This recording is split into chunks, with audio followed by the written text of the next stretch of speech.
O my Lord, here I am, a beggar before you, reaching for your door, in complete poverty. All I have is my shame and humility, possessing nothing to hold, nor to mention even a begging bowl. A beggar slain from within, my desires and yearnings corrupted because of his sins. I have wasted away the treasures of deen because of the self of mine. I have cast it aside, sukoon of the heart at the altar of pleasures entwined. Bismillahirrahmanirrahim. Nahmaduhu wa nusalli wa nusallimu ala rasulihil kareem wa ala alihi wa ashabihi ajma'in. Allahumma salli wa sallim wa barik ala Sayyidina Muhammad. اللهم صل على سيدنا محمد عبدك ورسولك النبي الأمي وعلى آله وسلم. اللهم صل على سيدنا محمد وعلى آل سيدنا محمد صلاة تفتح لنا باب العلم والحكم والفهم وتغلق بها عنا باب الجهل والظلم والحماقة وتكون لنا بها وليا ونصيرا ومرشدا يا نعم المولى ويا نعم النصير.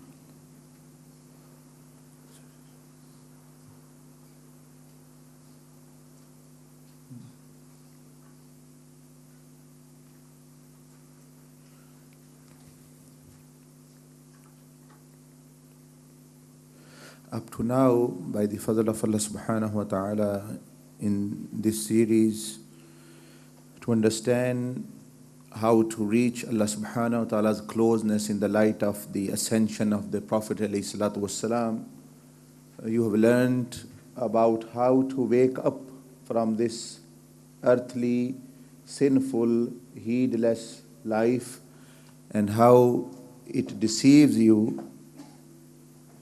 And it is not enough waking up. Let's say fire is in the house is on fire. Yes, the first thing is that you should wake up, but it is not enough waking up and still lying on that bed. You will be still burnt out. तो जागना गफलत से ये काफ़ी नहीं है. आग लगी हुई है, आप सोए थे, जाग गए, लेकिन वहाँ लेटे रहते हैं तो आप जल जाएंगे. सो टू वेक अप, जब जागना है, and then you need to make an exit from that place. ये ज़मीन जो है, ये यहाँ ख्वाहिशात की और शैतानी आग लगी हुई है. This is on this earthly life. There are flames of desire, flames of passion. There is fire on. We are on fire. Now, to get up or make an exit from this earthly life, sinful life, you need to sit up and get a buraq, a kind of a buraq for you. And as we said, that the buraq has 4 legs and they represent aqidah. What is your world view? What do you think about Allah? What do you think about the world? And what you think about yourself? What is your belief about shaitan and angels? What is about hereafter? If this does not change, then you have no foundation. You are never going to change. So belief gives you a light, a foundation by which your view changes. worldview. Because if you still think the world is forever and bad things are okay to do, there's benefit in there, and you still think you are the major person, not the being, Allah subhanahu wa ta'ala is not at the center, you are at the center of life, and angels are the superior creation, not the shayateen, and you follow them, then you really cannot make a permanent change in yourself, because all the time you are going to come back to your beliefs, whatever they are. So that's why the belief part is the most important part. The fiqh only gives you rulings. Once you have the foundation, a worldview, a view, a change of mind, then what to do, what not to do, that's what the fiqh does. It just gives you rules and regulation. It doesn't force you. So that's why there are many people who are knowledgeable, but they are not acting upon their knowledge. Because do's and don'ts cannot encourage you unless you have, in your view, something to lose or something to gain. So when you know that you will be loser if you lose Allah subhanahu wa ta'ala's pleasure, you can go in hell or you can achieve paradise, these motivate you to follow the fiqh rulings and the rules and regulations. So the person whose beliefs will be weak, or if they're not weak, he's not refreshing it. He's not refreshing it now and then. That's why in the Quran, you don't find just a chapter on hell and then all details of hell is mentioned and then there is nothing. For example, there's 114 chapters in the Quran. It's not like that one chapter is on hell, one chapter is on beliefs, one chapter is on paradise, one chapter is on fiqh, one chapter is on salah, one chapter is on hajj, one chapter is about Allah, one chapter is about shaitan, one chapter is about dunya. You see, it could have been divided like this, Allah subhanahu wa ta'ala, like human beings do. But I think my belief is that human beings are not clever. Allah subhanahu wa ta'ala is all-knowing and all-wise. So how He have arranged His book, that is the best. And how human beings, they categorize things, that is for studying, for understanding maybe, but to walk, but to change the person, change their life, it is not sufficient. So in the chapters of the surahs of Quran, you find a ruling of fiqh. At the same time, you will find maybe after a few verses the punishment in the hereafter of not following that ruling, or the reward in Jannah of following that ruling, or about shaitan, or about the greatness of Allah, or about the universe. You see, you find a mixture. This is what's going to benefit human nature. That's how you should take the dose of knowledge every day like this. So don't, for example, study a book on Akhirah and then put it down, because the benefit of that will go away after a few days. So what you want to do is, now and then in the week, frequently refreshing yourself about matters of hell, the reality of dunya, fiqh, beliefs, and there should be a kind of a mixture. Then, inshallah, it's going to have effect. Repentance, the third leg, you have heard yesterday, कि तौबा क्या होती है. That what is the real tawbah? What is the tawbah? The complete and kamil tawbah, or what Rasulullah sallam, what he considered tawbah. A repentant person. Who is ta'ib? Who is the person? कौन है तौबा करने वाला? वो आपने सुना. तो जिस तरह की तौबा हम कर रहे हैं, वो तौबा ठीक तौबा नहीं है. This is तौबा of lying people. वो तो सिर्फ एक है temporarily, oh, I've done wrong, I'm not going to do it again. And nothing else changes.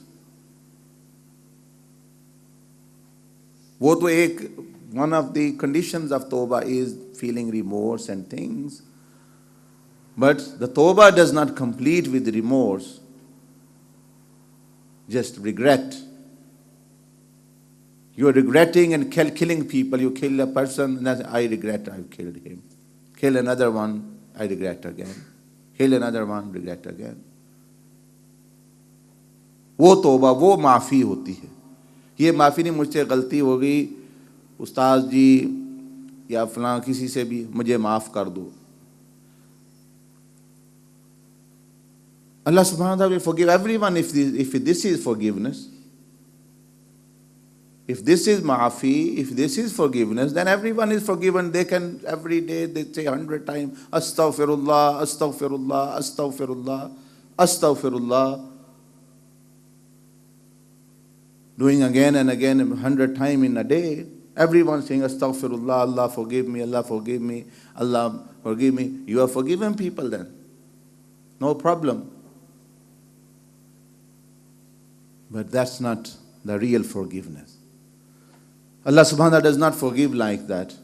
So you go, forgive me, I've done a mistake.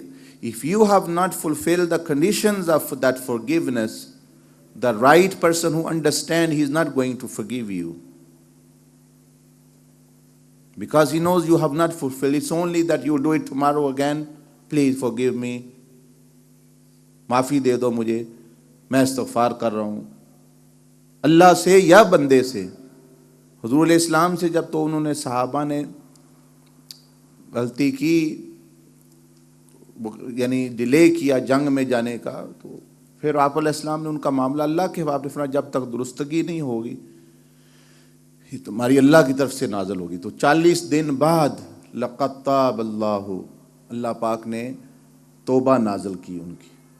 After 40 days or so, the tawbah, the acceptance of tawbah from Allah, and 40 days, and these Sahaba were day and night crying and weeping, and at that time as well, وَلَثْلَاثَةَ الَّذِينَ خُلِفُوا.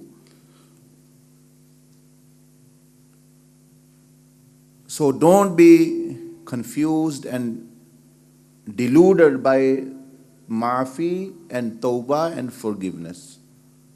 इससे धोखा मत खाएं. आप समझते हैं मैं तो माफ़ी मांगी हुई है, अब बंदे नहीं माफ़, नहीं अल्लाह नहीं माफ़, समझते रहे मैंने माफ़ी मांगी है, मैंने तौबा की हुई है, मैंने इस्तग़फ़ार किया हुआ है. तो माफ़ी असल में जब अल्लाह पाक नहीं देता तो उसका मतलब होता है तुम अपनी दुरुस्त इस्लाह जब तक नहीं करोगे और शर्तें पूरी नहीं करोगे. ताबू व अस्लहू, like I mentioned to you in the verse of the Quran, that this does not happen. Make sure this does not happen, and you change your attitude to actually life, like it was mentioned about different things. Then really is that repentance and maafi and tawbah. Mujahida, you also know. Then we said that Rasulullah sallallahu alaihi wasallam sitting on Miraj, sitting on the Buraq, went to Masjid Aqsa, and that refers to good company. And then from there to 7 skies, 7 asmanon pe Hazur sallallahu alaihi wasallam tashrif le gaye. For us, what is the 7 skies for us? Is the 7 organs, to purifying the 7 organs. And we covered some of them: tongue, eyes and ears and stomach. Today we are going to cover some more. Yes, Brother Usman, just read regarding hands. So, footnote 2640.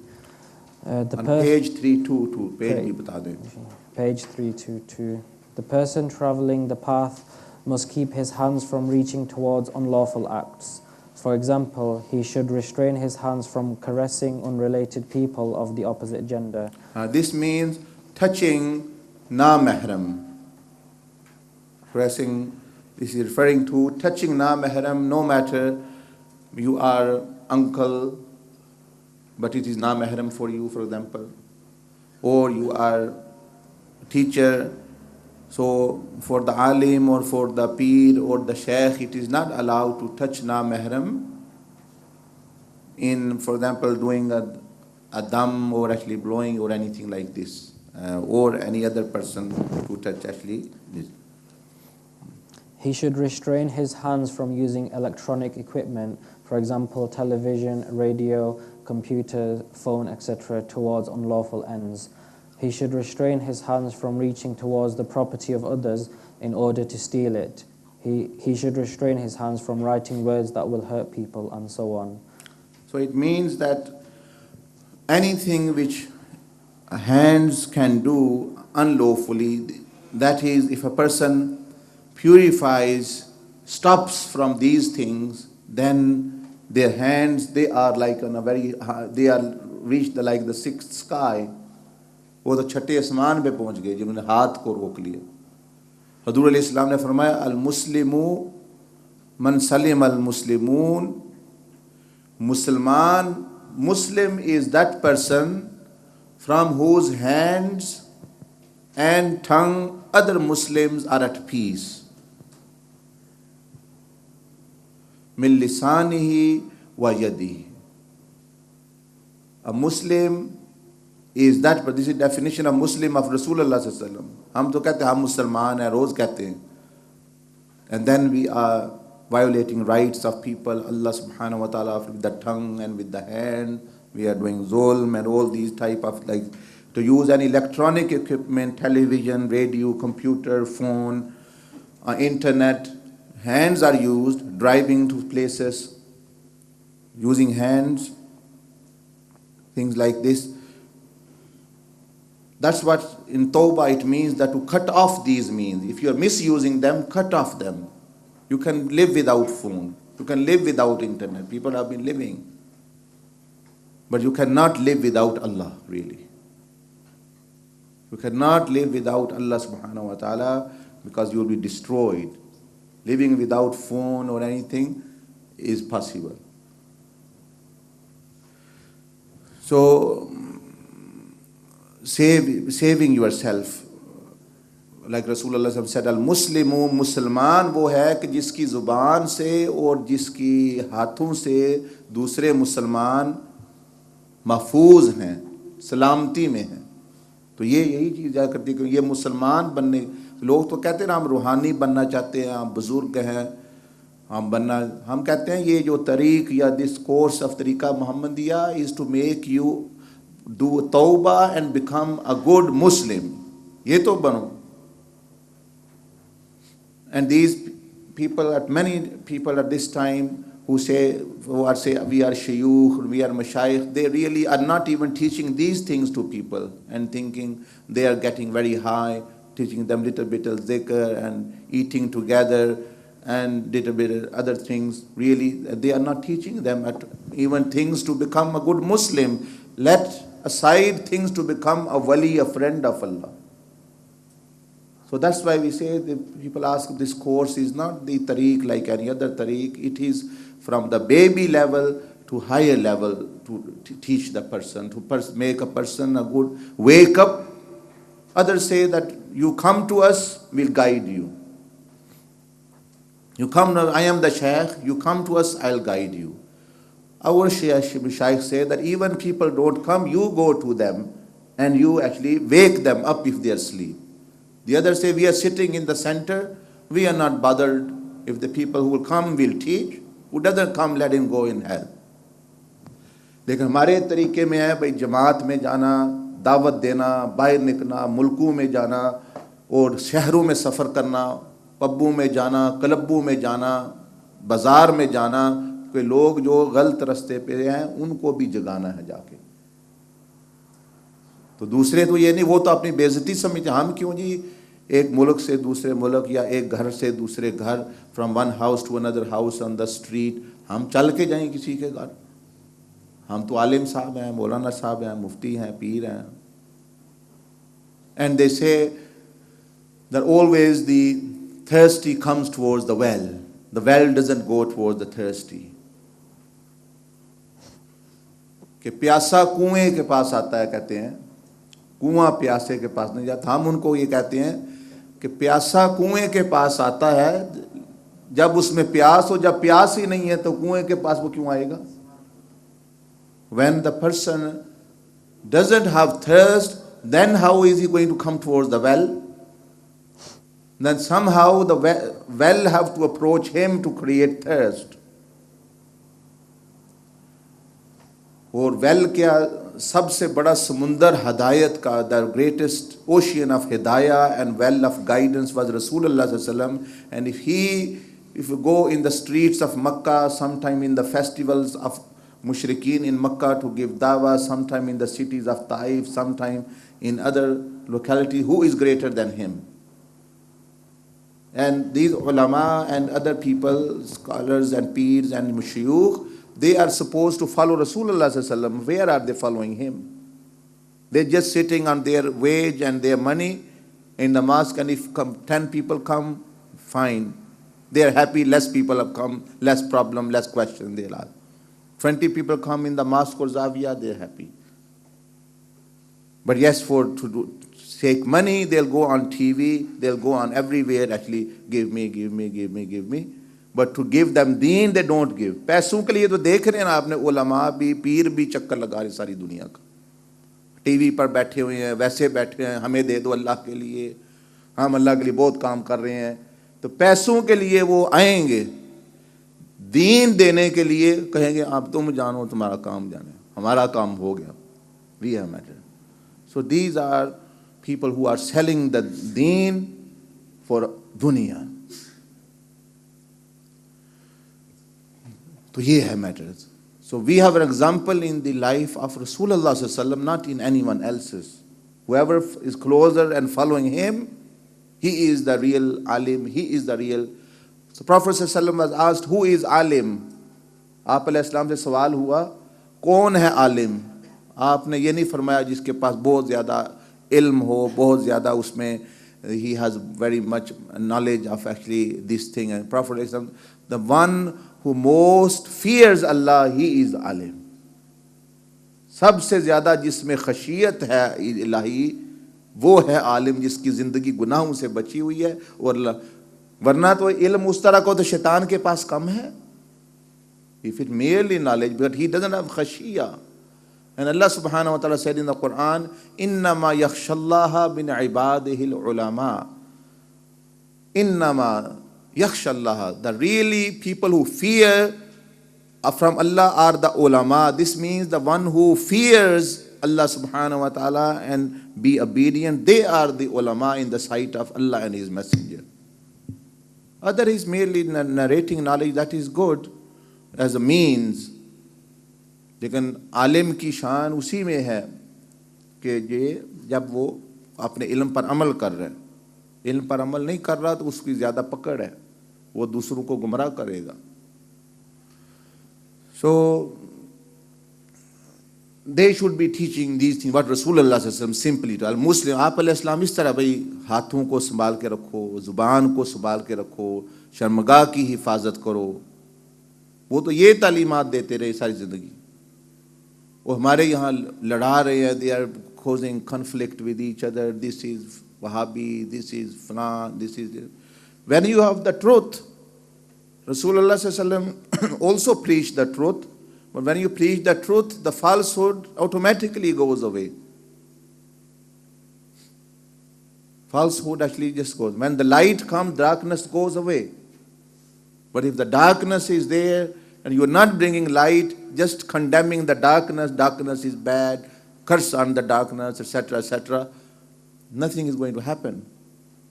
That's what they are doing. But if you light one candle of truth and amal and practice, that he will take darkness away. So that's why we say, light yourself first and bring some light somewhere. And then inshallah from one candle, another candle can be lit. Yes, Brother Usman. The wrong is the act of disobedience which the lower self desires. The path is interested in taking people who experience the world from an ego center. For example, I want this, I want that, I like this, I like that, I don't like that, I hate him, he offended me, how could he do this to me? Who does he think I am? His slave? I am pretty smart, I am good looking, I am ugly, I am happy, I am depressed, and so on. And making them into people who experience Allah's creation from an Allah-centric, non-ego-centric point of view. Before we go into this, the next part where Rasulullah SAW traveled, major part was this is the tongue, ears, eyes, hands. That's how they have related to the heart and mind, as you are seeing. And you've heard the message which Brother Ilyas was giving. It is very worrying message. We are closing eye thinking nothing is happening in the unseen world. Allah does not know anything about us, what we are doing. Nothing is happening. Rasulullah SAW doesn't, angels do not know. It's not like that. Allah subhanahu wa ta'ala, say to them, practice, فَسَيَرَ اللَّهُ عَمَلَكُمْ. Allah will see your amal. وَرَسُولُهُ وَالْمُؤْمِنُونَ. And the messenger and the believer. ثُمَّ تَرَدُّونَ إِلَىٰ عَالِمِ الْغَيْبِ وَالشَّهَادَةِ. So they are, the good ones are being valued now even. And we are giving this very serious message that if we do not change, we are not willing to sacrifice, then imagine in fire of hell what's going to happen. Fire of hell. Someone related these people who listen to songs and a singer died and someone saw them in the kashf, in the barzakh. Usko itni punishment ho rahi thi, the singer, that because she or he have been singing and things, that something like it says the core of the earth, something like the core of earth was entering their private parts and all the time coming out of their mouth because of this sin of singing. कब्र में इस तरह का अज़ाब होता है गाना गाने वालों को और गाने वालों को कि उनके शर्मगाहों से दाखिल कोई चीज़ हो रही है और मुंह से निकल रही है, क्योंकि दुनिया में वो मुंह से ही ये सारा कुछ करते थे. और and they were, why the punishment reflects what person, because the songs and all these things which are lewd and meaning we mentioned with the unlawful songs, that they entice people towards doing bad things, obscene things, zina and all these things. And then when anyone was listening, the person who saw this kaf, he said that when anyone was listening in this world their song, they were being lashed by angel with every song which anyone listened. जब कोई दुनिया में गाना सुन रहा है, वो फरिश्ता उसको कोड़ा मार, ऐसा कोड़ा कि पहाड़ पर लगे तो पहाड़ दो टुकड़े हो गए. And then the visionary also said that I could not bear to see what other punishments were coming on them as well, like their head, their angels were plucking each hair of them, एक एक बाल से वो पकड़ के खींच रहे थे, and with every pull all the mind and brains were coming out, and again they were coming together. And इस तरह की सजा होती कब्र में, अज़ाबुल क़ब्र, मजाक नहीं जो आप सुन रहे हैं. So be serious and have mercy upon you. कोई बचाएगा नहीं वहाँ से. No one is going to save you there except Allah and your deeds. It's a much serious matter. यहाँ तो हम comfort zone में बैठे हैं, sitting comfortably and doing sins and little bit of pleasure here and there. Imagine being in that state. तो ख़ास तौर पर जो लोग फिल्में बेचते हैं, songs बेचते हैं, they are very very serious matter, because the other people are, even after their death, ये जितने सिंगर गुजरे अगर तौबा नहीं की, if they have not repented and they have died, अब हर गाना जब लगता है उनको उसकी सज़ा मिल रही कब्र में. ये जितने सिंगर थे, तौबा अगर नहीं, if they have not repented and died with every song, like Rasulullah said, Qabil killed Habil, the son of Adam alayhi salam. They were both brothers, and he did something wrong. He killed him, and now Rasulullah said, every person who is killed thereafter on life of earth, he is also given a portion of that punishment, because he was the first one to do.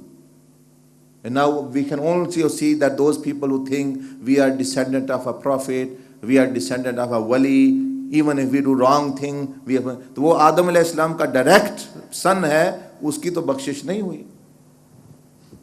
He was not forgiven because you are the son of Adam. It's okay, you killed your brother.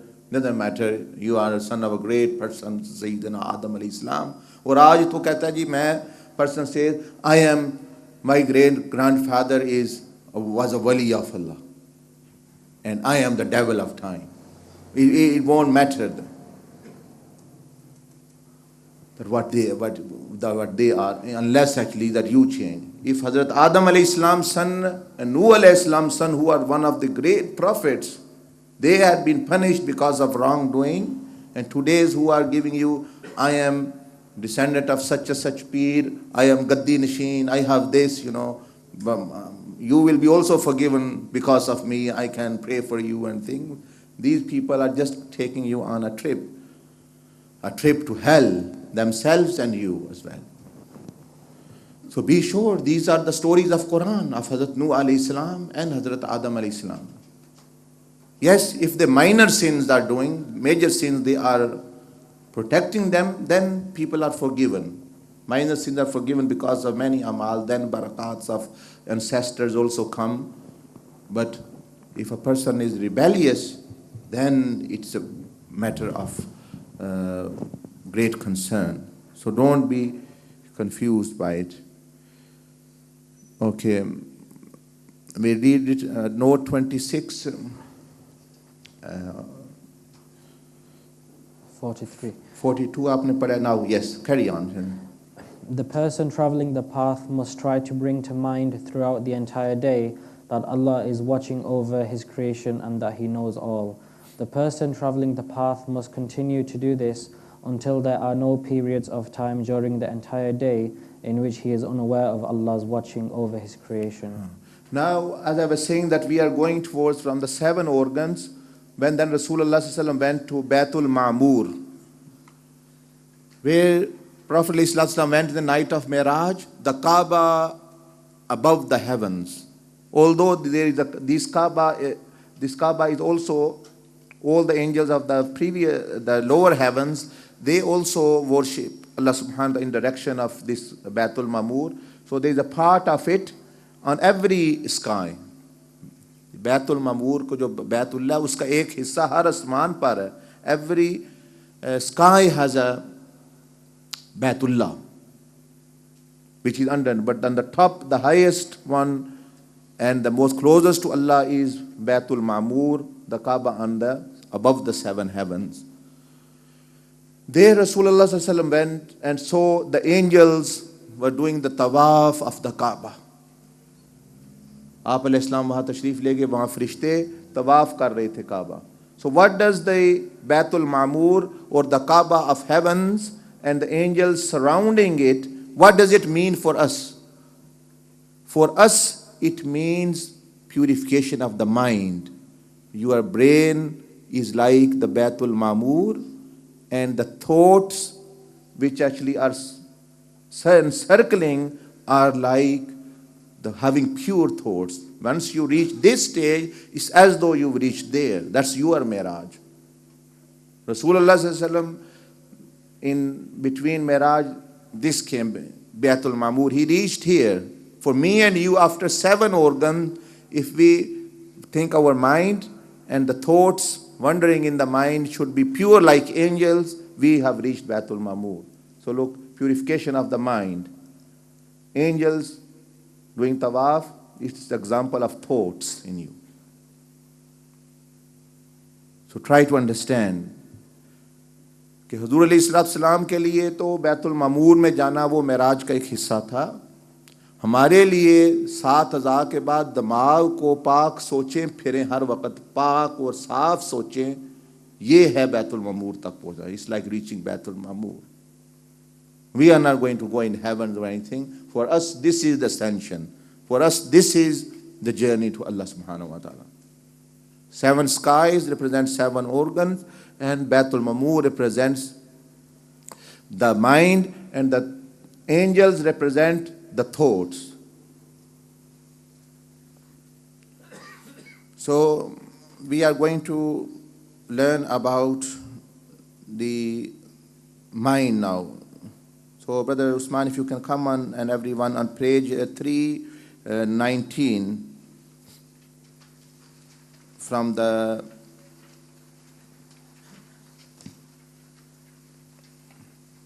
or page 318 from note 2618, which is the purification of mind. Bismillah. Once the person traveling the path has the 7 body limbs under reasonable control, he should proceed to learn how to control his thoughts also. The first thing such a person should realize is that thoughts come from multiple sources. Okay. So once the Shaykh is saying that once you have controlled 7 organs under reasonable control, then he should proceed to learn how to control his thoughts also, purification of the mind. And the first thing such a person should realize is that where the thoughts come from, then how thoughts are made and how to stop them, suppress them, redirect them, how to actually stop thinking bad thoughts. So firstly we know the sources, yes. Number 1, Inspiration from Allah. For example, a thought about Allah's unity. Okay, this is the thought which is called ilham. Ilham, inspiration of Allah, something good coming to you. It can come from Allah subhanahu wa ta'ala, thought of Allah's unity. And only Allah this comes, any knowledge, inspiration, good thought. It can be from Allah subhanahu wa ta'ala, like Allah subhanahu wa ta'ala, فَأَلْهَمَهَا فُجُورَهَا وَتَقْوَاهَا. B, whispers from shaitan and his army of jinn and human beings also. A thought that causes doubt in one's belief or centers around acts of disobedience and haram. So second source can be shaitan, as I said, that he has the power to send thoughts in you. It's like a wire you connect with computer and you can send images in the computer. That's how shaitan can do as well. And he does this to those people who are neglectful, who are forgetful of Allah subhanahu wa ta'ala. Because if the screen will be blank, only then something will come. And if something is already showing on the screen, good, then the other thing cannot come. It will just stay wherever it is. So persons whose mind screen is with Allah, shaitan cannot penetrate that. So second one, source can be where it can come from shaitan. So a person is not sinful because of shaitanic thoughts unless they accept them, entertain, reflect upon them, put them into action. So a person should not worry about unintentional thoughts. Unintentional thought meaning which you do not want their coming. Even if they are bad, very bad, it doesn't matter. You are not sinful for that. Unless you do 2 things. You put them into practice or you like them. If you dislike them and don't put into practice, hadith of Sahih Muslim, Rasulullah said, Inna Allah ta'ala tajawaz an ummati. Allah has forgiven my ummah, overlooked my ummah from thoughts, bad thoughts, until they manifest them, unless they manifest them through speech or action. So Prophet ﷺ said that any thoughts come to my ummah from shaitan or bad thoughts even, Allah subhanahu wa ta'ala will not hold them accountable unless they don't put it into action, they don't act upon it, and they don't speak about them to other people. So this is a very, very useful hadith. All hadiths are useful, but for regarding mind and thoughts, because some people get very upset we are getting thoughts. No, you don't bring yourself, but unintentional, to let them come and go. They won't bother you. Okay. Number 3, message from hidden angels. A thought that centers around the act of review. So sometimes, as in the books it comes, there is like shaitan put bad thoughts, there is an angel whose name is Mulhim. Mulhim. Mulhim means the one who does ilham. He puts good thoughts in the person. You know, don't do this bad thing, pray 2 rakat nafal, go here. So these thoughts, when they're coming from, they can be from an angel. And bad thoughts actually from shaitan. Number 4, everyday thoughts from the person's own conscious. A thought about one's relationship with another human being. Type D thoughts are usually affected by what the person sees, hears, smells, tastes, touches, or feels inside. So 4th is from your own nafs. From your own nafs, own conscious and own mind. And they will be a mixture of depending upon what you have been hearing, what you have been seeing, who you have been meeting, what you have been smelling, tasting, touching, feel inside. So the nafs thoughts are like this. They will come in you because of these things. It's also important to note that the thoughts can be divided into 5 categories in relation to the state of heart that they lead to. So regarding are they haram or makruh or jaiz, they are 5. Now we are coming to the next category कि कौन सी सोचें गुनाह होती हैं, कौन सी सोचें जायज़ हैं, कौन सी सोचें मकरूह हैं. कुछ सोचें मकरूह हैं, कुछ हराम हैं और कुछ जो है वो मुबाह जायज़. So 5 categories. First one, thoughts that lead to a farz or wajib state of the heart, such as loving Allah, the Prophet sallallahu alaihi wasallam. They are one type of thoughts. एक किस्म तो वो है कि जब अल्लाह का और उसके रसूल सल्लल्लाहु अलैहि वसल्लम की मोहब्बत या उनके बारे में जो चीज़ उसको मदद करे वो जो है बड़ी आला सोच है. इट इज़ वर्च्यूस थॉट, क्योंकि वो लीड कर रही है टू समथिंग विच इज़ वाजिब, like loving Allah, His Messenger. So for example, I say to you, when we do the muraqabah, we say think about Allah, think about the name of Allah, ponder over creation, look at the Medina Sharif of the Prophet's mosque and think about. These are thoughts, but they lead where to Allah and His Messenger sallallahu alaihi wasallam, love and greatness. Some people ask, how can we look for Allah subhanahu wa ta'ala's name?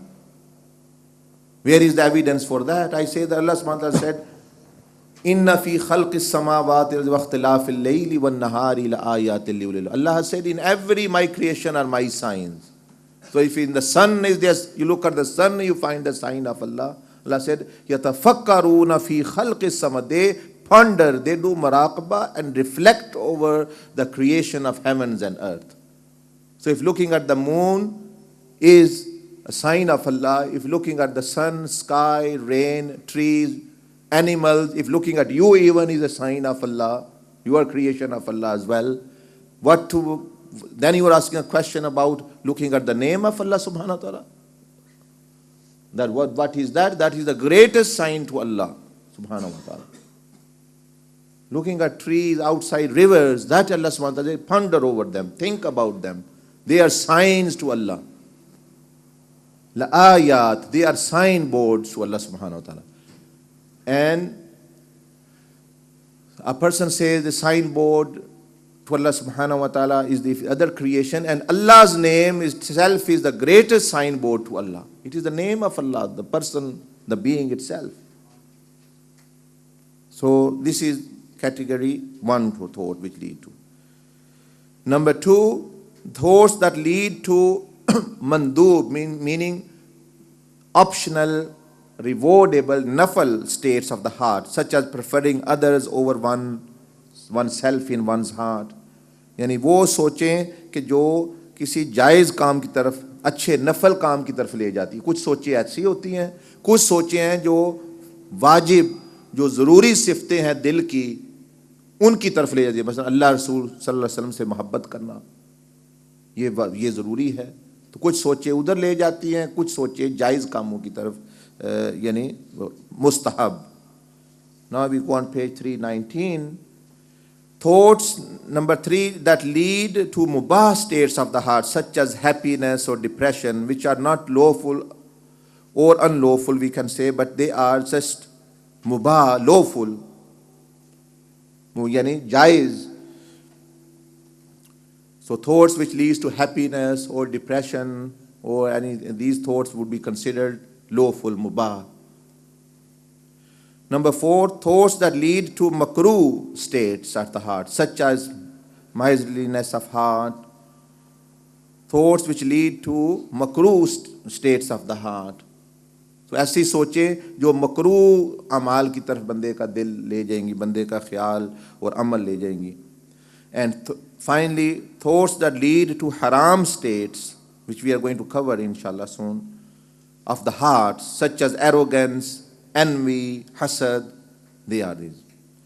So bad thoughts above are the haram thoughts are the last one, the 5th one is the things which we need to stop, which is necessary to stop these thoughts because they become intentional at that level. Now we go into how to control these thoughts. अब हम उसमें जा रहे हैं, purification of the mind. So now there are 2 basic techniques used in tazkiyah, in the state of mind. 2 basic approaches or techniques. Yes, Brother Usman.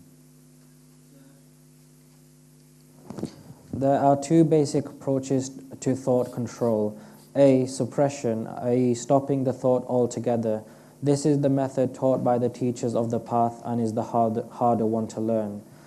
B. Redirection, i.e. to start thinking about something else. As the mind can concentrate on only one major subject at a time, this method is easy to learn and employ even by those who are not traveling the path. So there are 2 basic techniques. One is suppression, how you can suppress or stop the thought by force.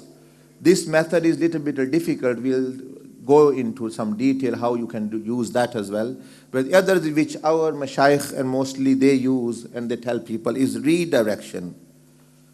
So redirection means that you just start, instead of suppressing the evil thought, that it shouldn't be there, you're going to break it into parts and then stop it, you just start thinking about anything lawful, about Allah subhanahu wa ta'ala, about the Messenger sallallahu, or anything whatsoever, about bread. You're thinking about haram things and now you start thinking about bread and your work and money and things. That's fine. So redirection we'll go into it. It's very easy to follow because the mind is, you only have one mind. At any one time it can't think of two things. So this is the principle behind it, the secret behind it. The mind cannot at any one time think of 2 things exactly at one, because you only have one mind, you're one person. So your bad thought is coming, instead of fighting with it, it will come more and more in you. You just start thinking about your work, your family, akhirah, dunya, jannah, anything, and it's going to go away because it can't be there. It's like the computer screen. You see, if I'm showing this picture, then I'm showing this picture. The next one actually, only one picture, for example, come in the mind at a time. So if this is there, then actually the other does not come. So when I'm going to press it, then other is going to come, this one. That's a separate one. So if this is regarding the thought of Allah and His Messenger is there, now the evil thought, you see the whispered part have gone. So understand you are like this screen, that's how your mind is as well. It can only think of one thing at a time. So when the evil comes, you just change the screen, think about goodness. And the evil will go automatically. Rather than when you start fighting with it, then it will stay there, but you are fighting with it. The thought is not going to go, the image is not going to go away. But these are both techniques are used by mashayikh and in tazkiyah. We are going to go in little bit of detail how you earn. So now, although this is now a little bit difficult, but try to understand, we should also use our mind. Learn the art of thought control. Learn the art of thought control. Okay, bhai, this is something which you can learn. This is called the suppressing technique. So, Brother Usman, Learn the art of thought control. In order to learn thought control, the person must understand that a complete thought consists of 4 parts. Yes. Now, if you would not know what the thought is, what it comprises of, how are you going to control it? When you don't know how many parts it have, what's the reality, you can only control then what is a thought. If someone asks you, what is a thought? And if you just say it is a thought, well, that's not understanding. So the complete thought consists of 4 parts. Yes. A visualization of a subject. B, a visualization of a predicate. C, an affirmation of a link between the subject and the predicate. D, a conviction, confirmation that the above link is true. Now, I will give you, this example I read for you, although this is a little bit difficult to understand. So example is already given. So let's say someone says, so and so, for example, Bashir, person called Bashir is a worthless person. I believe it. I believe you. That's implied. You say, Bashir is worthless person. This is a thought has come in your mind. ये बड़ा बेकार बंदा है. बशीर जो है बेकार बंदा है या बुरा बंदा है. ये एक सोच आती है, example. So in here, Bashir is the subject. Bashir क्या है? वो subject है, वो तो उसकी बात हो रही है. So thought. Worthless person is the predicate. भाई ये बेकार है, ये उसकी सिफत आप सोच रहे हैं. यानी बुरी सिफत या बुरी बुराई उसकी. एक तो है बशीर, एक वो बुरा बंदा है. तो बुरा होना, ये उस सिफत आप उसकी सोच रहे, बुरी सिफत. बशीर थॉट जो है ना, पहला सोच का हिस्सा, first part of thought is the Bashir, the so and so. Second is you are mentioning a bad quality about him in your mind. He is bad person, for example. Is the word that affirms the link between the subject and the predicate. This word may also be implied and not mentioned verbally. So Bashir is worthless person. Is the link. You see, that's how the thoughts is developing. If the link is broken, you've broken the thought, really. Or you break anything of these 4, the thought process can stop. The thought process can stop. सोच खत्म हो जाएगी. वो 4 से ज़्यादा इन चीज़ों में से किसी को भी तोड़ दो, वो खत्म हो जाएगी. So Bashir is and bad person. So these are 3 things. Bashir is the person you're talking about. Is you're linking it with the bad quality. And 4th one is I believe it. Because you think it's your assumption. It's your assumption. I believe it is the conviction or confirmation that the link is true. So you believe the link is true. That's what's called bad opinion. Bad opinion. That's why we say you shouldn't have bad opinion of Muslims, bad opinion of people. And how bad opinion happens is with these 4 things. Awliya Allah, they don't let these things link. They separate them. They actually disturb and the sequence of it at the very final, very initial stage. So the shaitan cannot play with that thought then. But we take that full thought assumption. Yes, he must have done this. He is wrong. Many assumptions, many things you have done there. So then it says, these four parts make up the complete thought. These four parts do not happen simultaneously, but happen sequentially in time, one after time. In order to suppress thoughts, the person must learn how to break this natural four-part process when it first starts. So when the subject is first visualized in the mind. So how you do it? For example, this is the thought. Ye dekhe, that the waswasa. This is the thought there. If you deal with it at that level, it has four parts. 1, 2, 3, 4 parts. It's going to vanish away. It can't exist. Like water, for example, कहते हैं water जो है, the chemical makeup इसी वो oxygen, hydrogen atoms हैं उसमें, oxygen है, 2 hydrogen 1 oxygen atom, तो उसके बगैर पानी बन नहीं सकता. अगर एक एटम भी आप अलग कर लें तो पानी नहीं रह सकता. वो oxygen if you separate becomes hydrogen. Hydrogen को पाए तो वो ऑक्सीजन रह जाता है, पानी नहीं, water. So the thought consists of these 4 atoms. One you take away, the sequence breaks. बस आप आगे जाते ही नहीं, बुरा ख्याल और बुरा गुमान नहीं रखते. लेकिन हम तो वहाँ सोचते ही नहीं, हम तो वहाँ मशीन गन होती है, सोचूं कि मार रहे हैं दूसरों पर, ये वो ऐसा ही होगा.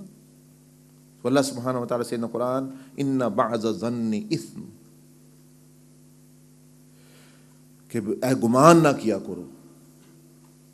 So a person should deal with in the initial stage. So in order to suppress thought, so a person should learn this.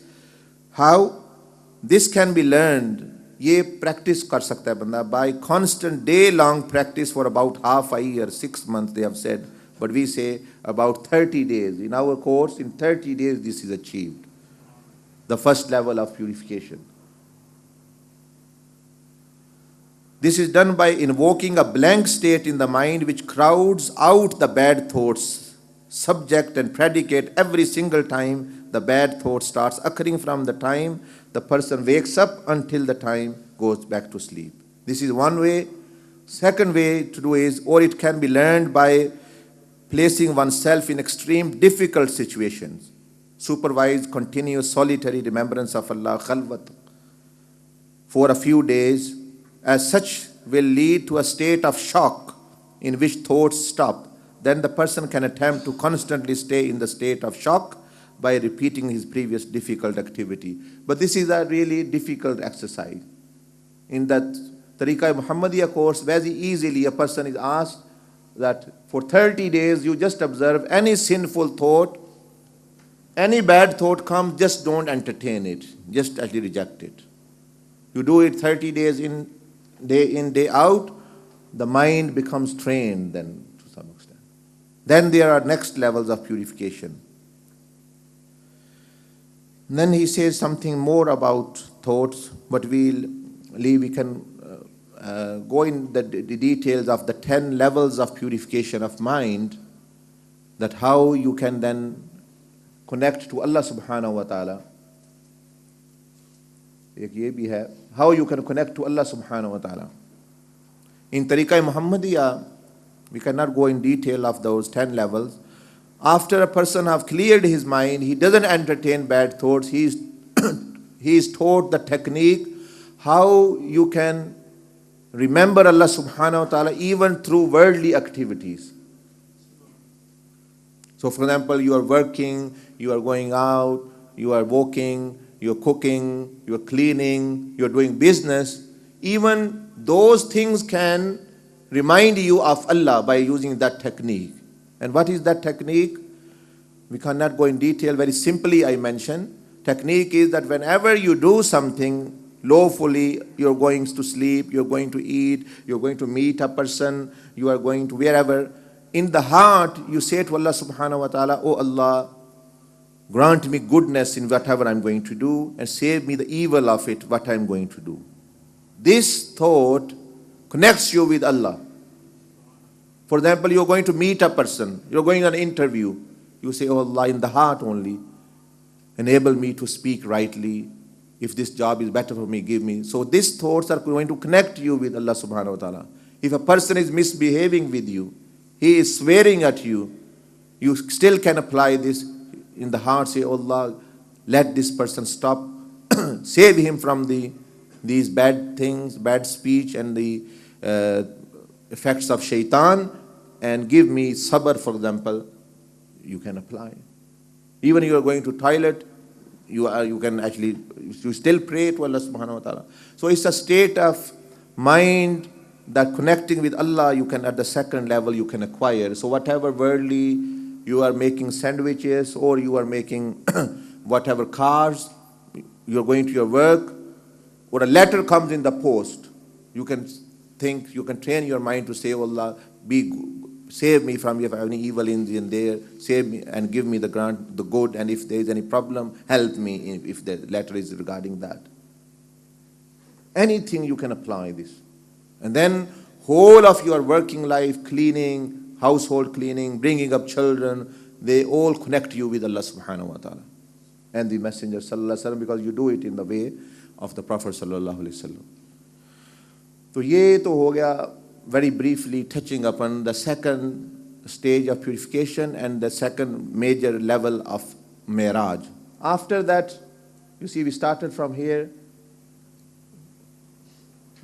We've gone to the 7 skies, 7 organs of the body, then the purification of the mind and mind. Where did Prophet ﷺ go after? आप अलैहिस्सलाम इसके बाद कहाँ तशरीफ ले गए?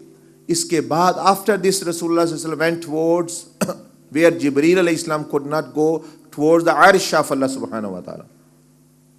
Beyond Sidratul Muntaha, beyond the low tree where the house of Jibreel is, where Hazrat Jibreel ﷺ lives, even beyond that, Rasulullah ﷺ went towards the meeting Allah subhanahu wa ta'ala, towards the Arsh of Allah. So what is the Arsh for us? What is the Arsh for us? Throne for us. For us, the throne is our heart. Purification of the heart. ये देखिए, purification of the heart is the throne for us.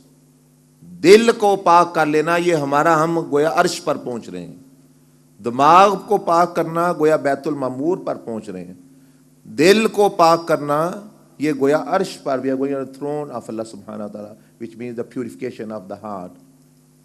So purification of the heart from bad qualities. What are those bad qualities and those things? Now we are going to go towards them. What we need to clear. So if you turn to the page which we were reading first, page number 323, and from the note we'll start from 2643. Bismillah.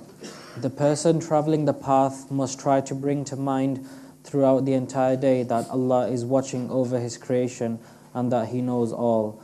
The person traveling the path must continue to do this until there are no periods of time during the entire day in which he is unaware of Allah's watching over His creation. Basically, this is the purification of the mind in Tariqa Muhammadiyya, level 5.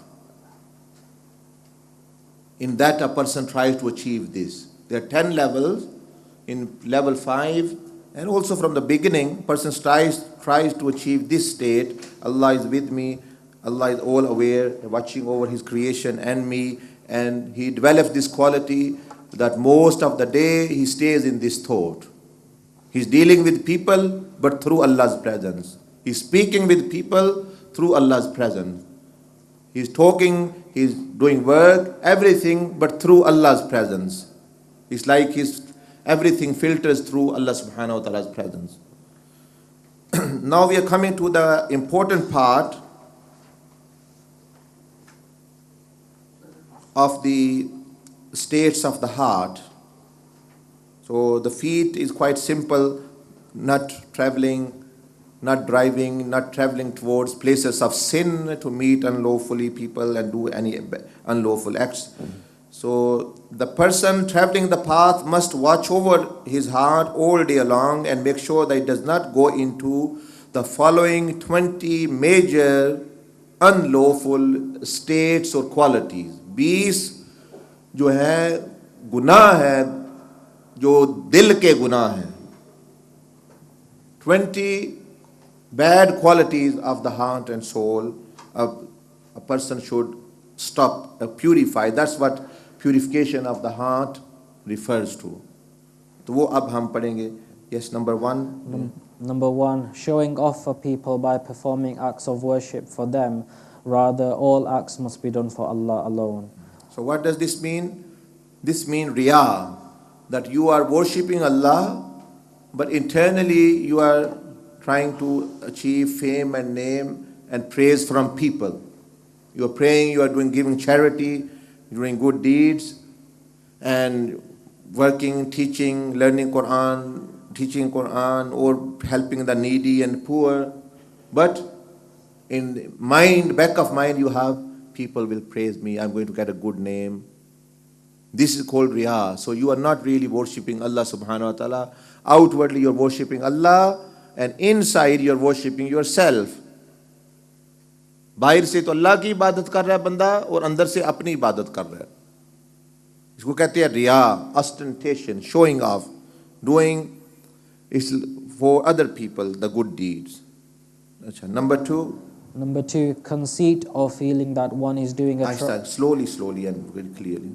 Conceit or feeling that one is doing a tremendous good by worshipping Allah. Rather, it is Allah's favor on the servant that He is letting the servant worship Him.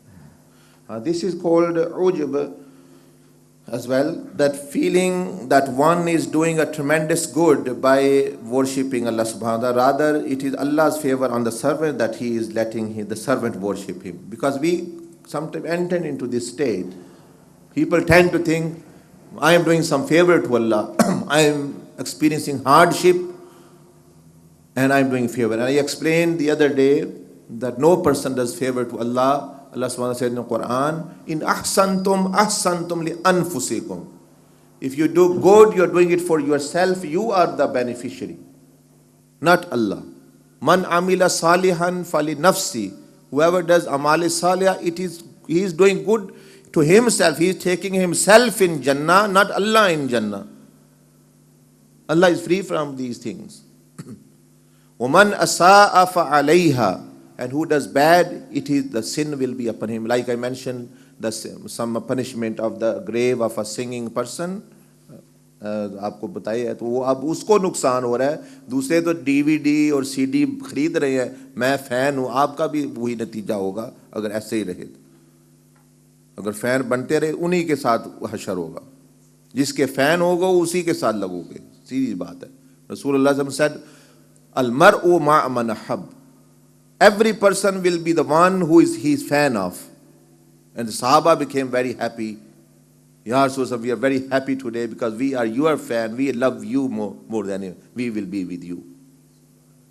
और जो ये कहते हैं मैं इसका fan हूँ, ये actor मेरा आइडियल है, ये है, वो है, फलां है, वो उन्हीं के साथ रहेंगे क़यामत वाले दिन और हशर भी उन्हीं के साथ. They will be resurrected and treated with them like they will be treated. So ऐसे लोगों को छोड़ दो, ऐसे लोगों को फैन हुआ. They are models to hell. ये मॉडल, ये गाने बजाने और ये फैशन मॉडल, ये सारे जो हैं ये जहन्नम में ले जाएंगे आपको, और उनको भी सज़ा, आपको भी सज़ा. तो यहाँ ये बताया गया है कि that don't come into this state that you are doing any favor to Allah or His deen or the Messenger sallallahu or to the pious. You are doing good for yourself. आप doctor के पास जाके doctor आप पर एहसान करता है या आप डॉक्टर पर एहसान करते हैं? When you go to the doctor, do you do a favor to him? जी डॉक्टर जी मैं आया हूँ, it's a great favor, I've come to visit you. Or he is doing favor to you, he is treating you. इसी तरह अल्लाह के सामने जो बंदा इबादत करता है उसकी बीमारियां दूर होती हैं. His illnesses are removed. रसूल अल्लाह सल्लल्लाहु अलैहि वसल्लम के पास की हदायत लेते हैं. Your illnesses are removed, you are giving good qualities. to the mashayikh and awliya and usatiza, you go, they facilitate, they to purify you. वो तो आपका तज़किया करते हैं, वो तो रूहानी डॉक्टर है, आप ना उन पर ना किसी पर एहसान कर रहे हैं, बल्कि अपने ऊपर एहसान कर रहे हैं। और दुनिया के डॉक्टर तो फीस भी लेते हैं और ये मशाइख तो फीस भी नहीं लेते, but the false one does, जो झूठे हैं वो लेते हैं, वो तो लेते हैं बहुत पैसे। दोज आर पीपल ऑफ दुनिया। एंड अंबिया अलैहिस्सलाम ऑलवेज सेड ला असलुकुम अलैहि अजरा, ला असलुकुम अलैहि अजरा, ला असलुकुम अलैहि माला। वी डोंट आस्क एनी अजर, any mall, any money in return of this. They do it for, they say, in ajriya illa alallah, my reward is upon Allah subhanahu wa ta'ala. What will you give me, even if you want to give me? But these people are people of dunya, dogs of dunya, who come in the robes of the pious and looting people's money. Inside they are devil, wolves, and outside they are in the skins of the robes of Hazrat Khizr. They dress like Hazrat Khizr. Khizr के लिबास में शैतान फिर रहे हैं, क्योंकि लोगों को धोखा देना। People are not going to be defrauded if you don't actually con them, तो वो ये धोखा दे रहे हैं। और हमारे लोग बहुत सारे वो उन्हीं के पास जाते हैं, बाबा जान मेरी मदद करो, दे मेरे लिए जायचा बनाओ, क्या हो रहा है आज, मेरा सितारा क्या कह रहा है, जिन को काबू करो, जिन क्या कह रहा है, मेरे लिए इस्तिखारा करो, मेरे साथ क्या हो रहा है। अल्लाह से तल्लक जब तक दुरुस्त नहीं, कोई बंदा आपकी मदद नहीं कर सकता। और अल्लाह से तल्लक यह कि अल्लाह के रसूल सल्लल्लाहु अलैहि वसल्लम और नेक लोगों के साथ जोड़ो, जो सुन्नत पर चलते हैं, जो तुम्हें गुनाहों से छुड़ाकर नेकियों की तरफ लाना चाहते हैं। वो तो दूसरे तो हैं, कहते हैं 100 पुण्य हमें दो, तुम जाओ जहन्नम में, जो मर्जी कर रहे हो। अरे मुझे लड़की से इश्क हो गया, हाँ तुम्हारे कदमों में आ जाएगी, तुम 500 पुण्य दो। उनको ये गर्ज भी गुनाह की चीज़ है या नेकी है, वो कहते हाँ तुम्हारे कदमों में आ जाएगी। हामिद को कंट्रोल करना है, तुम्हारी उंगलियों पे नाचेगा, तुम बस जो है 500 पाउंड सीधा करो। और वो बेशक किसी से कमेटी हो या कोई कहीं से भी लेके वो अपना 500 पाउंड देगी। अल्लाह की राह में कहो भाई ये किताब, अब ये फोल्डर है, मैंने कहा भाई किसी ने ख़रीदना हो तो 1.5-2 पाउंड का है, तो वो भी बंदा सोच रहा है लूँ या ना लूँ। और उनके लिए एक फजूल जायचा जो है लेके, फजूल बिल्कुल पेपर विच इज़ नथिंग, वो तावीज़ ही हो, ऐसे उन्होंने कुछ भी नहीं लिखा हुआ, वो 50 पाउंड दे के हाँ जी ये कबूल करो जी, कबूल करो। अस्तग़फिरुल्लाह, ये दीन की कदर है हमारे दीन का। मुफ्ती कोई मिल जाए, मुफ्ती मिल जाए, जब तक बंदा पैसा नहीं खर्च करेगा दीन पर तो कदर नहीं आएगी। If you don't spend some your money, time and effort, you won't value that thing, value नहीं आएगी। अब गाड़ी पे, क्योंकि for example on the car, your son is there, car is there, car आप लगाते 50,000 pound car, son is your son, precious son. अब वो सन जो है वो गाड़ी पे लकीर मारता है, ही स्क्रैचेस द कार, ऐसे लगता है कि आपके दिल पर लकीर लगी है। Why? Because the love of the car, the effort, the time and money you spend. आप उसके क्या पे थप्पड़ जा मारे, ऐसा ना करना, क्योंकि ये है भाई वो तो मुफ्त का आया हुआ है ना, उस पे तो पैसे नहीं लगे, वो तो आपने शादी की आ गया। अब जो है इस पे जो है तो मेहनत लगी हुई है, एफर्ट लगा हुआ है, पता नहीं कितनी किस्तों पे लाई हुई हैं और कितनी किस्तें अभी देनी है। वो तो मीनिंग एनीथिंग, हज़रत ईसा अलैहिस्सलाम said, your hearts will be where your money is. So send your money to Allah, so your heart also goes towards Allah. Send your money above the heavens, so your heart's inner self can stay in heaven as well. तो ये होती है conceit, not meaning that don't go into this state, but how one gets purified is not by listening now. You have to practically take the course of self-purification and go stage by stage. Only then these qualities come in you. We are just mentioning them, some of them. Yes, number 3. Number 3, becoming enamored with or relying on something that is not important. For example, the world, money, physical strength, etc. Rather, only Allah should be enamored with and dependent upon. This means tawakkul, jisko kehte hain tawakkul, that reliance upon Allah subhanahu wa ta'ala. He is the possessor of good, honor, shifa, bimari, whatever He wills, He can give. Other things are just slaves. Sun, moon, stars, people, all other things are tools and slaves of Allah subhanahu wa ta'ala. So having a reliance upon Allah subhanahu wa ta'ala, not to give importance and relying on something that is not in the world, money, physical strength. Rather, only Allah should be relied upon and depended upon, that He is the one. For example, if medicine can give you shifa, then every person would have had shifa. They can't. Same people with same disease, they both take medicine and they don't actually, one becomes cured, one doesn't. Same medicine. One person is mentioned some years ago, he killed himself. But, meaning from his own point of view, he killed himself. But you can't even die without the will of Allah subhanahu wa ta'ala. He cut his throat, and someone came there after some time, and there was a doctor in them. He actually saved outwardly him. So he killed himself, but he was saved. So we can't even die without actually, if Allah subhanahu wa ta'ala does not will. No, we can live. So depend upon Allah. Izzat, honor comes from Allah, not from clothing, cars, money. This is how it looks, but honor does not come like this. There are many, many rich people, they are presidents of the world, millionaires. Do you have more honor of them in your heart or more honor of awliya and anbiya in your heart? Just ask your heart. क्या आपका दिल अमीरों का और जो सदर और बादशाह हैं उनकी इज्जत एहतराम आपके दिल में है या कि औलिया और अंबिया के इज्जत एहतराम है? While these awliya and anbiya, many of them were not rich people outwardly. So this means it's Allah who has put honor in your heart. He puts the honor whoever He wills, of whatever He wills. Number 4. Number 4, arrogance or thinking that one is worth more than other people or creatures because of some perceived superior quality. For example, having more wealth, being of a more noble lineage or ethnic background, having greater social rank, being physically stronger or braver, being more intelligent, being more beautiful, etc. Rather, the person should know that he, like all of Allah's creations, is merely a slave. So this refers to takabbur. Ujab ke baad takabbur paida hota hai. When you have become self-centered, then arrogance, takabbur, yet you think you are better than others because of other people.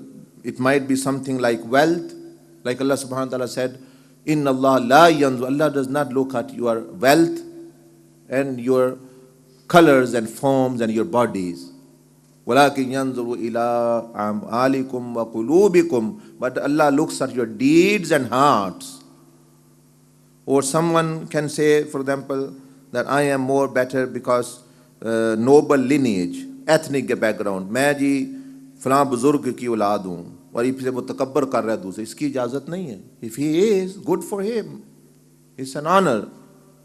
But it's not a thing which you should then belittle others. Ethnic background, कोई कहे जी मैं पठान हूँ, मैं जी पंजाबी हूँ, I am Bengali, I am Indian, I am Pakistani, I am Arab. Prophet ﷺ said, कोई किसी अरब की भी फजीलत अजम पर नहीं है. वो हमारा कितना दिमाग फिरा हुआ है. हिंदुस्तानी कहता है मैं बंगाली से बेहतर हूँ, बंगाली कहता है मैं हिंदुस्तानी से बेहतर हूँ, पाकिस्तानी कहता है मैं पंजाबी से बेहतर हूँ. रसूलुल्लाह सल्लल्लाहु अलैहि वसल्लम अपना फरमा रहे हैं कि कोई अरब अजम से अफजल नहीं, कोई अरबी अजमी, कोई फजीलत नहीं है. अरबी अला Azmi. No superiority over Arab, over non-Arab, or non-Arab, or over Arab. So these people, still these diseases exist. मैं जी फलां इलाके से हूँ, I am from that lineage, मैं चौधरी हूँ, मैं राजा हूँ.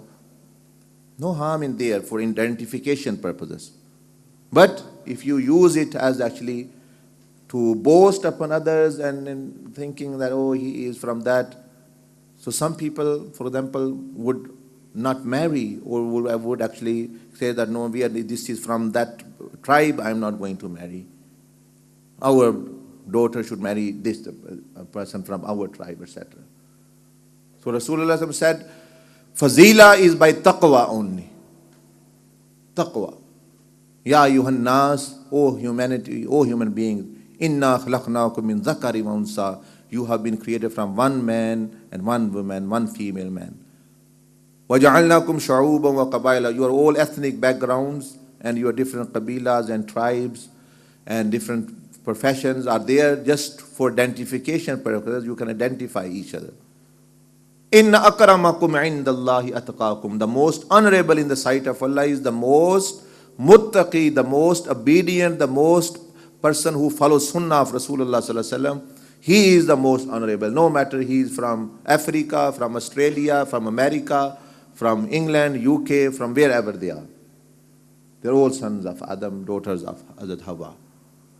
तो ये तकब्बर करना मैं नेक हूँ ज़्यादा या कोई इस तरह भाई ये मना इन चीज़ों के बुनियाद पर. Having greater social rank, being physically stronger or braver, being more intelligent, being more beautiful. These are gifts of Allah subhanahu wa ta'ala. You should be rather more humble. ये तो और आजिज़ी इख्तियार करो. भी अल्लाह ने आपको इनाम दिया हुआ है. अच्छा जी. Number 5. Resentful envy or wishing that another person did not have some good thing that Allah has given him. Rather, the person should be pleased with whatever Allah gives to him and to others. ये हसद cover हो गया. हसद है jealousy, envy, wishing that another person did not have something good that Allah has given him. Rather, the person should be pleased with whatever Allah gives to him and to others. बंदे को खुश रहें अल्लाह ने जो दूसरों को और मुझे दिया हुआ है इससे इसमें राजी रहे. ये ना है दूसरे के पास क्यों है मेरे पास क्यों नहीं, जो उसको भी दे मुझे भी. अल्लाह सुब्हानहू व तआला gives me and him as well. And this is the disease which eats up. Rasulullah said hasad eats up good deeds like fire eats or burns out wood. तो आपके हज उम्रे ज़कातें वो सारे ये हसद खा जाएगा. इसलिए कहते हैं तज़किया बहुत ज़रूरी है. तज़किया, that's why these parts of tazkiya are necessary for every Muslim. Yes. Number 6. Malice or harboring ill feelings towards others. Rather, the person should realize that all people are Allah's creation and as they are for a higher purpose. Number 7. Yes. Anger for other than Allah's sake. Rather, the person should try his best to restrain anger and change his mode of thought. Number 8. Being unhappy with what Allah sent or decreed. Rather, the person should accept and feel tranquil with all things good and bad that are from Allah. Number 9. Fearing poverty. Rather, the person should know that his sustenance has been already written and decreed by Allah. Number 10. Loving wealth. Rather, the person should stop loving everything besides Allah and besides the acts people Allah loves. ठीक है, जज़ाकल्लाह. So this is loving wealth and money. Hubbu dunya, ra'su kullu khatiya. This is the mother of all evils. Love of dunya, hubbu dunya. Because actually then a person doesn't think of halal, haram, relative or non-relative. He just wants dunya. He can kill people. He can defraud people. He can even do zulm on the oppression upon the poor and needy. Now nothing can stop. As I said, Hazrat Ali Khawaz said the love of dunya is like loving the daughter of shaitan. And if you love him, you marry him. If you marry the daughter of shaitan, which is dunya, then shaitan becomes your father-in-law, and daughter and father-in-law together are going to actually destroy you. आज यही cover करते हैं 10 inshallah we'll cover next. But these are we have touched upon the states and qualities of the heart which are dangerous, which are bad qualities, which shouldn't be there. And this is, don't forget the Miraj, the third stage of the purification of heart is like reaching the throne of Allah. This is the lesson for us in there. Now we'll take any question if you have.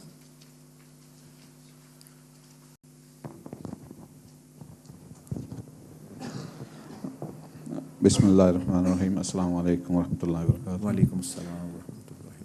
My question is relating to touching of non-mahrams. and to do with the shaking of hands, and more specifically to do with situations where we go into things like meetings, for example, and there's 4 or 5 people standing there shaking your hands, and one of those persons might be the opposite sex. So you're going along and they've all got their hand and you're shaking, and then you come across the opposite sex and they've got their hand out to shake your hand as well. How do we try and deal with that situation? Firstly, you should know that touching a na-mahram is unlawful unless it is in like medical nature or something extreme circumstances. Shaking hands is also unlawful. That's why Rasulullah never did bay'ah of women with hand in hand. He would verbally do it, or actually the mashayikh would sometimes give their chadars, they'll hold, the women will hold, or they will have a tub of water and they'll put a hand in there and they'll put a hand in there. For example, there are different ways which without touching, meaning you can apply. So if it's not allowed for bay'ah, which is for Allah subhanahu wa ta'ala, then for just shaking hand for the women will not be allowed. But now there are 2 scenarios. One is this a Muslim society, people are aware of all things, that it's wrong, it shouldn't. In those scenarios, the person should abstain completely. The Muslims, they know it's wrong, but if they made it as a culture, now they know when you are going to abstain, they are going to know. They are going to know that why you have done it. And this is your taqwa, and you should abstain actually. And say, you should do what Prophet ﷺ did. Women also gave their hand to him as well. आप अलैहिस्सलाम की तरफ भी औरतों ने हाथ दिया, तो आप अलैहिस्सलाम ने फरमाया, मैं औरतों से मुसाफा नहीं करता. ला उसाहु बिन निसा, ला उसाहु बिन निसा, मैं औरतों से मुसाफा नहीं करता. आप भी इसी तरह कह दे, भाई मैं औरतों से हाथ नहीं मिलाता, ये मना है, जिस तरह हुजूर अलैहिस्सलाम ने फरमाया. वो तो है कि भाई आप रह रहे हैं मुस्लिम साथ, जिनको पता है, और like this. Now there are scenarios like you are in a non-Muslim country, people are they don't know at all. For them as well, if you know you are going for meeting, best thing you avoid. For example, you can beforehand mention to them, their director, they ask if there are any needs and things, the specifics, and say that I don't want to offend anyone or anything, but this is the rules of our religion, and this is for respecting women. Because this is to respect women, we don't touch them. It's not that we disrespect them, if you can mention it. So you can pre-mention it, but if you come to such weak state that actually you cannot really, you are embarrassed and you feel that, you are just pressurized to do it, then if you do it at that time, because they don't know anything, still it will be makruh, it's not allowed. But after that, nicely, very nicely, tenderly, gently mention that I've done something which is not normally allowed, normally I do, and this is in order to respect women. So in future, please excuse me of this, and explain to them, so that you will meet again and again and they will know. So this is the scenario. Firstly, the Muslim who knows, avoid them completely. Non-Muslims, explain to them before. If not, you are not able to explain, once you've done it, after that, say that, and they will appreciate you more that you've done something, which you don't do normally, for them, just to make them, they can give a good, you can say, example of Islam, good name of Islam. For example, someone was given a medal or by Queen. The Queen देती है ना medals and OBEs and all these things, or so someone was given a special gift that he should go and get it from Queen, the medal, and he was a Muslim. He went there, and the Queen wanted to shake hand, and he did not shake hand with the Queen. He said it's not allowed for us. He took the medal, but he did not. This is not something to laugh, but something to cry. We are shaking hand with every petty woman and someone who actually lives here in these countries. And the Queen didn't mind. She said, that is very respectful, that you stand by your values, what your religion teaches. So इस तरह होता है. If somebody does get a bad, evil, unwanted thought during the day or zikr, and they manage to remove it by redirection, at that moment in time, do we need to say astaghfirullah in our heart or mind, or do we just pretend it never happened? If they are doing zikr, then they are already in zikr of Allah subhanahu wa ta'ala, prayer. They don't, for example, need istighfar. They are already in remembrance of Allah.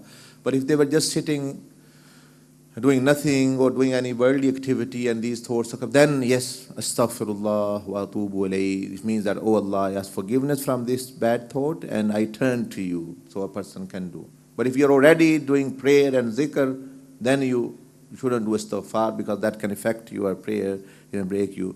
Or in the heart, you already remembrance of Allah subhanahu wa ta'ala, you are already in connection with Allah. So istighfar connects you with Allah. But if you are in another activity, and then this happens, then you do astaghfar, yes.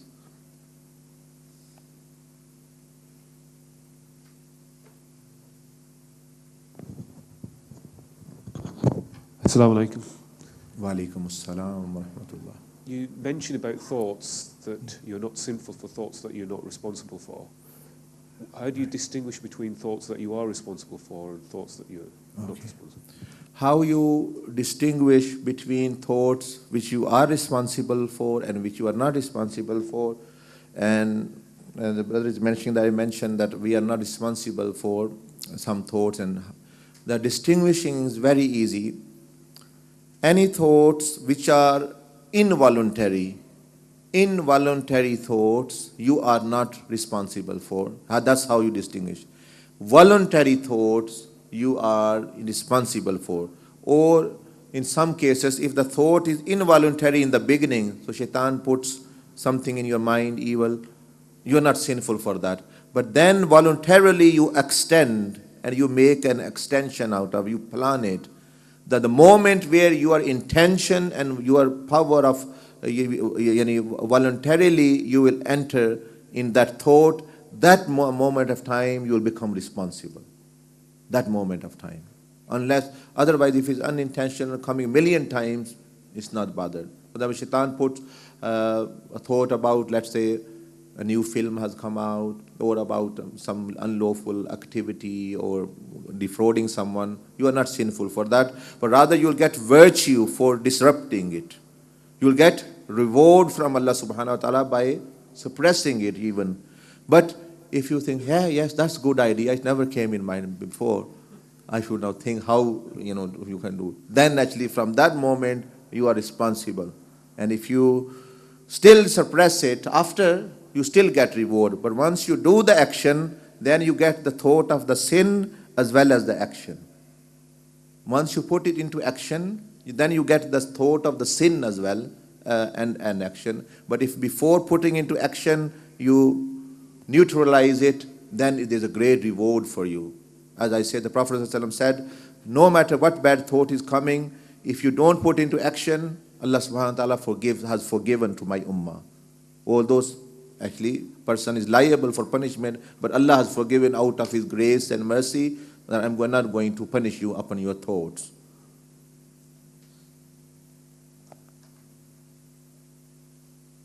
But inshallah, if you take the course of purification, then this is going to, you will know it more detail, and practically you can learn how to really keep your mind pure.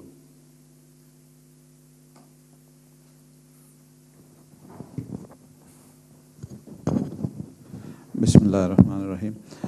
The question is relating to, as your good self was mentioning, that people who create music and rubbish films and filth and all the rest of it, when the end users use those films and music, then the producers will get the same punishment.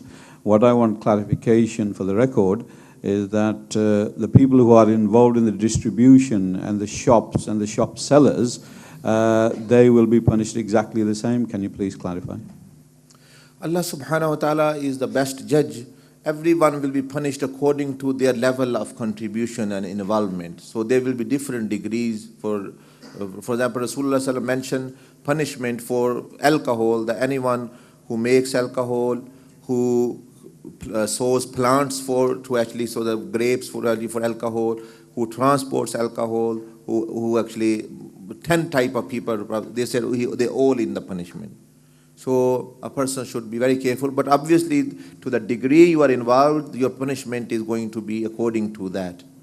So the most difficult question regarding this is, what can you do that if you have been singing or doing something, distributing things and in this business, and now people will listen to you even though you've died or you've repented, then the ulama has said, if a person repents sincerely and according to his ability, he make announcement that whoever have my songs and things, that I am not responsible, I ask you to destroy it, and wherever he has given contracts, he takes them back. Whatever he is able to, he destroys and makes announcement in public announcement, and that I have repented and this is sin. After that, then this person will not be punished if he dies. So there is a way out for these people. But if they, without repenting, they die like Qabil died, so then they will keep on getting sin.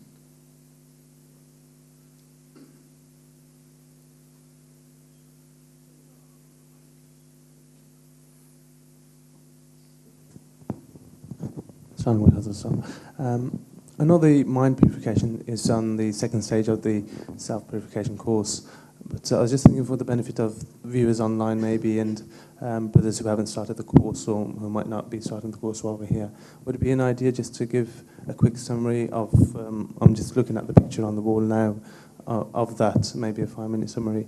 I don't know if that would be beneficial or not. Really, I have given the 2 levels of basic. They are the basic. We are not here to go into details, of course. Whoever wants to watch the DVD, come to us. We are to cover the main parts of just touching upon this is purification of the mind, and that's how you do it, and that's the benefits of it. This is purification of the heart. These things you shouldn't have. These things you should have. We are covering those things. We are not going into. If you ask me, I can go in one of these detail and spend so much time in there. I would like to do, and I even feel that I don't want to, but we won't cover anything. So the 2 basic level I've already gone through. That firstly is that for 30 days, the first level of purification, we are not presenting the course of purification to people here. We are teaching you the tools who are on it and who want to convey it to others. So if other people who are onlookers don't understand, I don't mind, it's not for them. For them it is different discourses, which is actually for purification or for presentation of the course. This, but I still will say that I've already mentioned that the first stage, that for 30 days a person is asked to stop from sinful thought, entertaining it, and 30 days they actually practice that. And for more second stage is how they can positively connect their mind to Allah subhanahu wa ta'ala, His messenger. How they do that is that through every worldly activity, whatever, from getting up to going to toilet to wherever they're going, into war or whatever, they can use their heart and mind to pray to Allah subhanahu wa ta'ala, to ask goodness from Him and ask Him from save them from the evil of that action. So in worldly activities, they can connect to Allah, and the first stage disconnects them from all sinful. And then their levels, I think if anyone reaches these 2, is also saved from hell. Others are just for spiritual progression.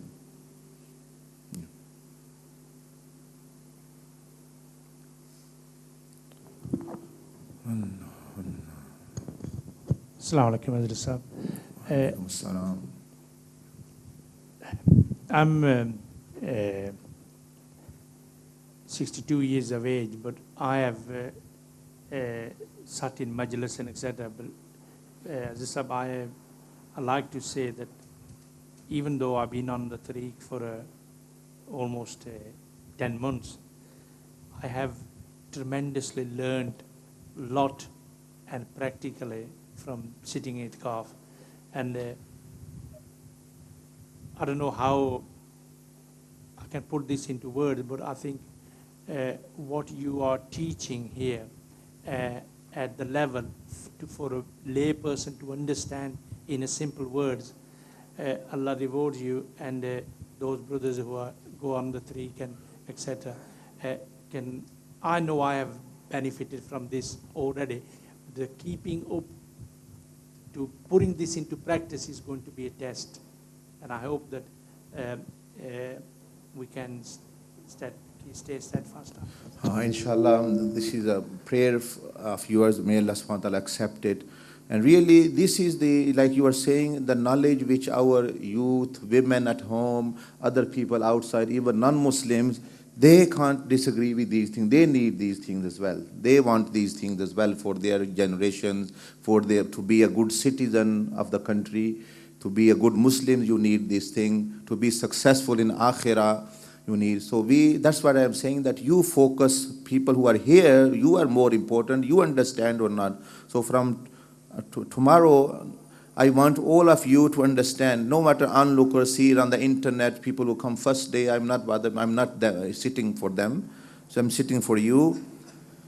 Because I gave discourses, 6, 7 discourses all through the week, and they are for normal people, but these are for you. So I want you to understand the 4 ingredients of the thought. Every one of you discuss it between yourself or however, until tomorrow wo jo cover kiya hai na, the subject, the predicate, and the link, and the result, which I will mention. वो तो समझने की कोशिश करो जो यहाँ आए हुए हैं लोग, इनको तो समझ आए ना. If you understand, you can explain to others as well.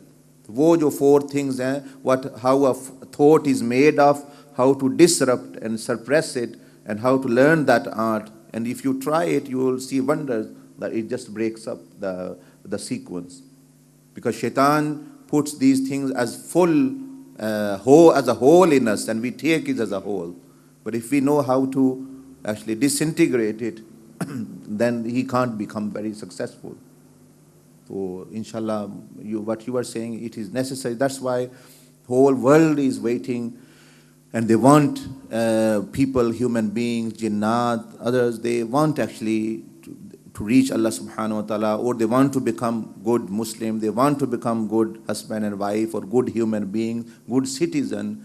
But all in the world is happening is only theory is given to them. Lecture after lecture, books after books, channels after channel, but no practical guidance which they can concrete, which they can develop over 1-2 years and be of those pious people.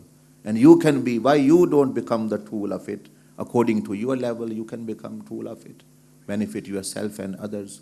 So that's why I encourage you to participate in the trips which we going to Saudi Arabia, to Morocco, to Pakistan, to give this message, because some people will accept this message. Some people will still don't. But we are giving the message for those people who will accept, and it's our duty to convey the message to others who won't. And regarding this, there is a conference going on, Peace Conference, on 24th September, which the brothers announced. Normally, we are on Umrah on these days when this conference takes place, Al-Hidayah, and after Shaykh al-Islam, Tahir al-Qadri, Muddazil Ali, and other ulama who are doing it, to call non-Muslims and Muslims and to present Rasulullah Sallallahu Alaihi Wasallam's message of peace for all, how he gave the message of peace to humanity, and how humanity can come in peace by following the Prophet Sallallahu Alaihi Wasallam. So Hindus, Buddhists, they all will be invited, and then they will be presented the teachings of Rasulullah Sallallahu Alaihi Wasallam. So there will be maybe 10,000-12,000 people. So, and they've only a nominal, they have put a £10 fee, £10 ticket in Wembley Arena. So most of us, if we are 150 people of us, our men and women can go. They go, put a stall there as well, mix and mingle in the people, listen to yourself, for yourself with non-Muslims, as well as there will be Muslim, about 10,000. It's a good opportunity to give them the message practically, the leaflets, plus listen to the ulama and others. तो ये इस तरह की opportunity यहाँ आ रही है. Many people can't go in other countries. वो यहाँ से तो फ़ायदा उठाएं. भाई लंदन चले जाएं, कोच करा लें या कार पे चले जाएं और अपना उसमें दावत दे के 10,000 बंदा इकट्ठा है, 12,000, how much harder it will be to reach 12,000 people on your own. You go to so many cities, but there are 12,000 people together. So they'll listen to the message of the Prophet ﷺ personality and then get the message of the method and the tariq of Rasulullah ﷺ if they can get. So with it, we are not going to present, the course is not there, but you can give the message to the audience, people sitting here, and people who just come to visit that place. And then their trips coming to Pakistan, America, Canada, Morocco, Japan, Turkey. So wherever you can participate according to your financial and other, but get your name into those people that when a person meets Rasulullah sallallahu alaihi wasallam, he recognizes you, that you are one of those people who have traveled for his deen as well, and leaving your children and families behind and sacrificed him. Because these people will be very close to Prophet ﷺ. So ये 24 September को हो रही है, this is a dawa opportunity for you and participation, and they have also invited us to do participation. And then there are many, every month brothers go here, Birmingham, London, and to different places in Jamaat, weekend. There's Monday's gathering, Thursday's gathering. That is the way to participate. Now the good news is about similar thickness book and similar course have been prepared for children as well of purification, men and women. Brother Yasser and Qasim has been working more than 1 year. Now it just needs printing. Now we are finding a printer for it from here or Pakistan who can print it well. So for that one, course will be for children. It is a watered down version which even 7-8 years old can understand. Whole of the course. There are sheets for them, there are zikrs for them, there are levels for them, but at their level. So they can from very young age become acquainted with it, and then inshallah when they will get adult or 14, then they can go on the actual course. So wo bhi hai, wo bhi dekhen. There is habit upstairs if you want to have a look at it. तो ये है अभी फैलाने का भी, बच्चों में भी फैलाने का तरीका, और तो लड़कियों के लिए भी और लड़कों के लिए भी.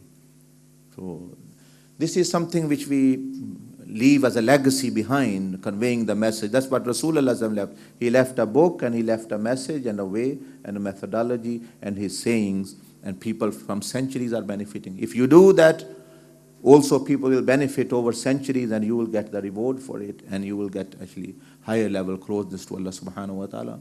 How much we are going to live, but Iqbal is saying 60, I am 40, you are 30 or 20. Time is flying very quickly, and soon we are going to be in the graves.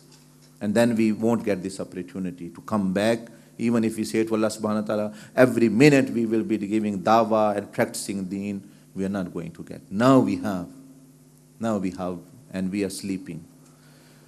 Jazakallah. Subhanakallahumma wa bihamdika nashhadu an la ilaha illa anta nastaghfiruka wa natubu ilayk.